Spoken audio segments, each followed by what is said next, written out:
మీరు ఒకసారి చూస్తే ఇది ప్రాజెక్ట్ స్టేటస్ 2020-21 17 మెడికల్ కాలేజీలు పెడతానని చెప్పి అనౌన్స్ చేసి వీళ్ళు ఖర్చు పెట్టింది 1550 కోట్లు 18%. దీనికి కావాల్సింది మొత్తం కలిసి 8480 కోట్లు కావాలి. 8480 కోట్లు కావాలంటే వీళ్ళు ఖర్చు పెట్టింది 1550 కోట్లు. అదే సమయంలో ఇదే స్పీడ్లో కానీ పనులు చేస్తే లాస్ట్ ఎలక్షన్ ముందు 347 కోట్లు రిలీజ్ చేశారు.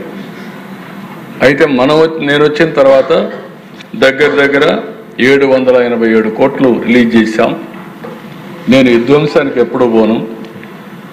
వీళ్ళు కానీ విధ్వంసం చేసినా దాన్ని కరెక్ట్ చేయడానికే పోతాను.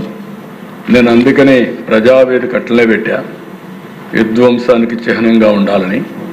అదే విజయనగరంలో నేను ఆ రోజు ట్రైబల్ యూనివర్సిటీ తీసుకొస్తే ఎయిర్పోర్ట్ దగ్గర వస్తే బెస్ట్ యూనివర్సిటీ వస్తుందని చెప్పి అనుకున్నాం.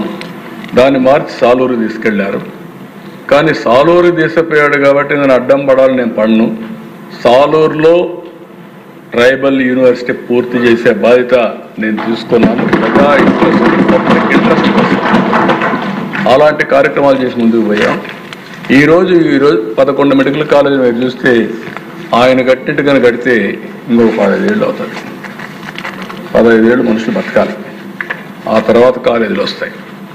అందుకే నేను ఆలోచించింది ఏంటంటే ఈ 11 కాలేజీలు ఆపరేషన్లు చేయాలనే ఉద్దేశంతో అన్నీ కూడా డీఫంక్ట్ అవుతా ఉంటే 787 కోట్లు ఇచ్చాం.